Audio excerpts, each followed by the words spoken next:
today that you will take control of the entire 26-mile Gaza Strip, as it was 20 years ago to this month in 2005? Well, we don't want to keep it. We want to have a security perimeter. We don't want to govern it. We don't want to be there as a governing body. We want to hand it over to Arab forces that will govern it properly without threatening us and giving Gazans a good life. We don't want to keep Gaza. We just want to control it. That's Israeli Prime Minister Benjamin Netanyahu, hours before Israel's security cabinet approved a full takeover of Gaza City. In a dramatic overnight move, Israel's security cabinet greenlit the IDF's entry into Gaza City, one of the last major Palestinian populated zones not yet cleared in the war. According to the Prime Minister's office, the IDF will prepare for the takeover of Gaza City while ensuring humanitarian aid for civilians outside combat zones. Will Israel take control of all of Gaza? We intend to, in order to assure our security, remove Hamas there, enable the population to be free of Gaza, and to pass it to civilian governance. That is not Hamas and not anyone advocating the destruction of Israel. That's what we want to do. We want to liberate ourselves and liberate the people of Gaza from the awful terror of Hamas. And you were in the Gaza Strip today. You met Palestinians who are fighting Hamas because finally they see that they have a future. They can rid themselves of this awful tyranny that not only holds our hostages, but holds 2 million Palestinians in Gaza hostage. That's got to end. Are you saying today that you will take control of the entire 26-mile Gaza Strip, as it was 20 years ago to this month in 2005? Well, we don't want to keep it. We want to have a security perimeter. We don't want to govern it. We don't want to be there as a governing body. We want to hand it over to Arab forces that will govern it properly without threatening us and giving Gazans a good life. With tens of thousands already killed, most civilians, as Netanyahu himself admitted, the Gaza City offensive is expected to displace tens of thousands more.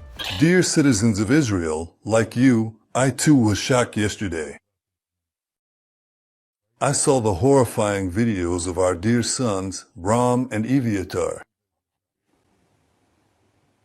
I called the families, embraced them on my behalf and my wife's, and also on your behalf. Do you see them? They're vomiting in the cell. But the Hamas monsters surrounding them, they have thick, fleshy arms. They have everything they need to eat. They're starving them, just like the Nazis starved the Jews. And when I see this, I understand exactly what Hamas wants. They don't want a deal. They want to break us with these horror videos, with the false horror propaganda they're spreading around the world. But we will not break. I become even more determined to free our kidnapped sons, to eliminate Hamas, to make sure Gaza will never again be a threat to the state of Israel. Netanyahu insists Israel won't annex Gaza. Instead, it will create a security buffer and hand over power to an Arab entity, one that's not Hamas and not the Palestinian Authority either. As Israeli troops gear up for the Gaza City operation, questions remain. Who will govern Gaza, and at what human cost? Should Israel be doing more to allow food into Gaza? What did she say? Should Israel be doing more to allow food into Gaza? Well, you know, we gave $60 million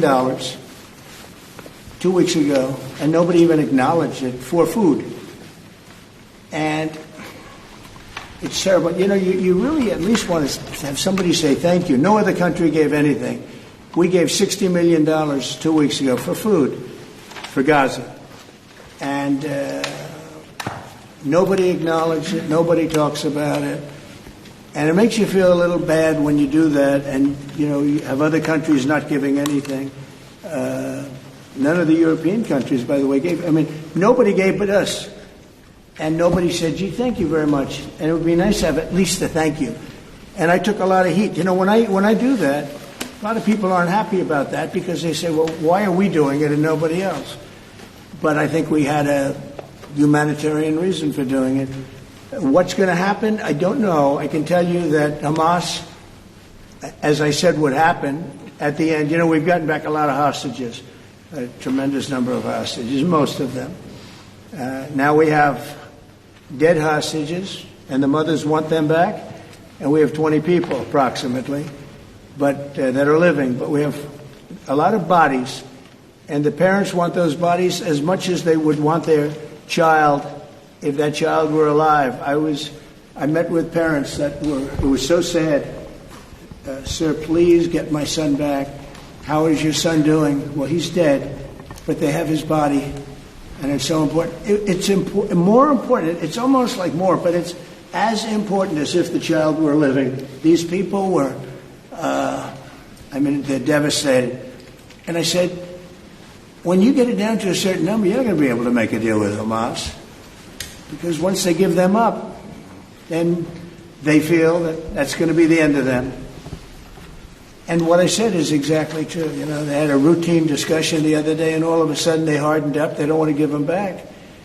And so Israel's going to have to make a decision. I know what I do, but I don't think it's appropriate that I say it. But Israel's going to have to make a decision.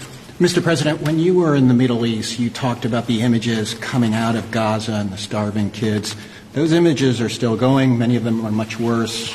Thinner children, starving. What do you see or feel when you look at those images today? Well, it's terrible. You know, when I see the children, and when I see, especially over the last couple of weeks, and people are stealing the food, they're stealing the money, for the food. They're stealing weapons. They're stealing everything. It's a mess. That whole place is a mess. The Gaza Strip, you know, was given many years ago so that they could have peace. That didn't work out too well. When Israel gave that up, whoever was the prime minister at the time, who I know who it was, but it was not exactly a very clever thing to do, because that was given so that they finally have peace, and it's actually made the situation worse. But we'll see what happens. I think Iran is acting up. I think that we have a lot of people acting. We have Venezuela acting up in a different way. They continue to send people that we rebuff to our border. They continue to send drugs into our country. Venezuela, they've been very nasty, and we can't let that happen. But we have other countries too. We do have, and this is just getting a little off subject, but we have now the safest border we've ever had. And I think in many respects we probably have the most successful. And I say it all the time. Every leader, when I went to NATO the other day, every leader said, you have the hottest country in the world. We have the hottest country in the world. You know? We're taking in hundreds of billions of dollars. We have the highest stock market we've ever had. We have the best numbers we've ever had. But we have hundreds of billions of dollars pouring into our country.